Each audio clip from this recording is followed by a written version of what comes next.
After the death of his grandfather, now rules Paulinus, a prominent heir who many viewed with positive reactions than negative. And after negotiating with the more disloyal vassals, hosting a funeral of Saint Evangelius, aka his grandfather, it was the time to finish what his granddads had started, destroying the Sassanid Empire by enacting a holy war to claim Mesopotamia for Rome and to defeat these eastern barbarians once for all.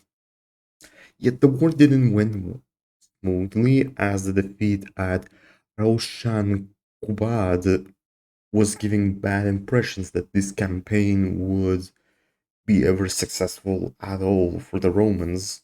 But after luring the Persians into attacking the province of Assyria, and the Romans caught a detachment of Persians at As-Sin before crushing the army of King of Kings near As-Sin, the Romans began to siege every city in Mesopotamia until Ctesiphon was conquered officially and the Sassanids had to give up. And so it was over. The once mighty and powerful eastern state was now gone. And once a mighty, dreadful Sasanian empire was now just divided into many microstates that would start their own little kingdoms and pathetic attempts to recreate the Iranian Empire, but it would not be that successful at all. Who will govern Mesopotamia? Obviously not the emperor, so he had to give out to his cousin, named Pamphilios. Keep that information in mind because, well, consequences of this action would be severe. Despite the overall success in the Persian campaign, the army needed to be reformed even after that battle in that war. So, thus, more diversity of professional units were made rather than just using levies plus professional troops. Such reform would play a very crucial role in the future of the empire, as it would bring more victories than bittersweet defeats, and such concept many Evangelid emperors would admire. As such force, the campaigns were led against the Germanics in the north, against the Nabateans, the Blemmyes, to establish tributaries instead of controlling tribal like uncivilized lands, governing them, despite them Christianizing a bit. But despite keeping the empire into a economic peace, Paulinus, like any other Evangelid emperor after him, wanted more lands. And so an unexpected opportunity came in. The Theodosian dynasty in the Western Roman Empire stopped ruling, with the Decimus dynasty ruling because they were influential. But the thing was that a certain elder usurper named Rufinus Felix now rules it. God, how can it get any worse with these weird shenanigans of the West? And the war began with a fair success, and Rome, as a city and the province of Italia Subricarbria, now belongs to the Eastern Roman Empire rather than the Western. But Paulinus was not over with his conquests. He managed to cause something so huge even the Germans would take an advantage of, destroying the Western Roman Empire. Yup, the East in this timeline is not helping the West, but rather destroys it. And so, on September 3rd of 475 AD, Western Roman Empire ceased to exist. No longer the West would be united, only war, pain, and suffering would follow while the East cheered upon the fall of the West. Yeah. Kind of sad. But despite his old age, Paulinus launched a campaign against the Georgians and Armenians to conquer them for the empire because they broke their promise of paying tributary because they separated and didn't pay for it. And before he could die, he assigned his son as co-emperor, who was named Neophytos. Yeah, I didn't really thought of names. I just gave the game the ability to name them. And Neophytos was kind of a man, alcoholic, vengeful person who had a Germanic bride who was younger than him, of course. Yeah. But on August 479 AD, Paulinus died of stress, and now his co-emperor, son and heir, Neophytos now rules as the third Evangelid monarch in the history of the Eastern Roman Empire. Despite Neophytos being an okay economist, his campaign against the Tahmasp Iranian kingdom failed due to the attrition issues caused by prolonging the campaign, as the Tahmaspids refused to give up and the people were losing loyalty to him. I mean, seriously. Not only was he a sinner, but also he was a alcoholic person. I mean, that's not normal for a Roman. And well, despite Neophytos creating tournaments, aka replacement for gladiatorial games but for everyone than slaves, but he managed to regain their loyalty by making a successful campaign in Dalmatia, even though the governors of the empire didn't like him. Well, some of them, especially from Mesopotamia. See, I told you. I just told you some seconds and minutes ago that it wouldn't be a good idea to put a kinsman in a foreign land as he would claim the empire for himself. But it ended easy as it began because disorganization of the rebels and that not all governors joined the rebels made it easy. And soon the vassals were punished and peace continued on. Also, the governor of Mesopotamia wasn't killed due to him being a Evangelid member, but he was stripped away from his titles. And Neophytos eventually decided to prepare a campaign against a more vicious enemy, the Huns. Yeah, for some reason they didn't want to migrate in the west, they just had some dynastical situations going up there. It wasn't, of course, easy, but it ended in a triumph than a defeat. Then he personally led the troops against the Quadi and defeated the Germanics easily. But during peacetime, however, he made deals with the Silk Road and managed to expand the trade there, increasing the income a lot, to the point that the Eastern Roman Empire was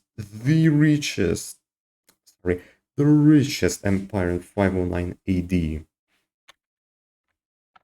After conquering Venice, a new empire was formed in the west, but it was just a mixture of Germanics, Britannic Romans, and etc. cultural mess that Neophytos used such time when they were changing rulers from Romano Britons to Scandinavians and etc. to strike against this big ass Northern Empire. And after that horrible ass empire was gone, the reconquests of northern Italy continued one by one with wars or diplomacy. But during that time, Neophytos died out of grief for his dead wife after he took too much drinking. But before he died, he even issued to construct a golden statue in honor of him to depict him as a golden conqueror, and for his, well, deeds, he was named as the Honorable. In 522 AD, The co-emperor of Neophytos and his son and heir Pelagius now rules, and Pelagius was beloved by the nobles and commoners alike, since he wasn't drunk or sinful, despite him being, well, a bit sketchy in terms of personality. His skills are worthy, even more than of his older brother Procopius, and the first order the new emperor gave was to recruit 300 Sparta, no, Himalayans who would serve until they died off in the later decades anyway. And Pelagius was finishing what his father, well, didn't finish in time. The Italian campaigns against the Germanics and independent Roman states alike. But in 400 But in 541 AD started a massive outbreak of the bubonic plague that spread it out through the Aegean Sea and Thrace alike, which was known as either the Black Death or the Pelagian Plague. Since the rule of Evangelius, hospices and baths alike were made to at least weaken any disease, and that they came when the hospices' best doctors were put into test against this plague. Luckily, when the first instincts of the plague were seen and heard, the palace shut down and quarantine was put on Constantinople, and the Evangelist family didn't suffer from the plague, but the people did. Hundreds of deaths turned into thousands, and these thousands turned into tens of thousands. Deaths were going more and more as the plague spared none, not even the Romans or the barbarians of the north, west, east, bit of south. Because of this, some migrations happened, but they failed anyway.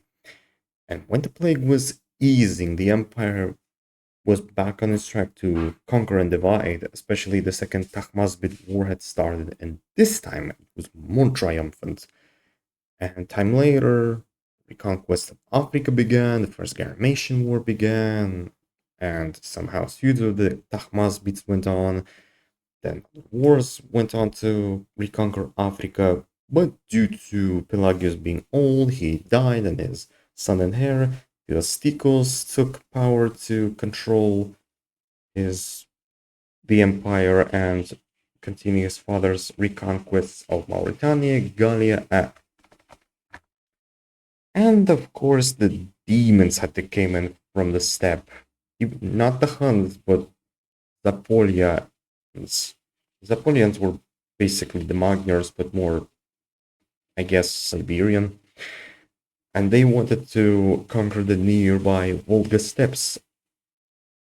But Theostikos and other local tribes that are mobilized against these barbarians who were actually not even seen until in the east until they came in to, well, at first to defeat a small Roman force before eventually the Apollonians were defeated. Despite the mixture of opinions towards the new emperor, he proved to be competent and less waiting. Not only he conquered Gaul, but also reconquered most of Britain, rest of Mauritania, part of Hispania before dying out of a disease at his yet another Britannic campaign and leaving powers to a man who would restore the empire for good and who was named normally as Constantius, or in Greek as Constantinos II or Constantine II.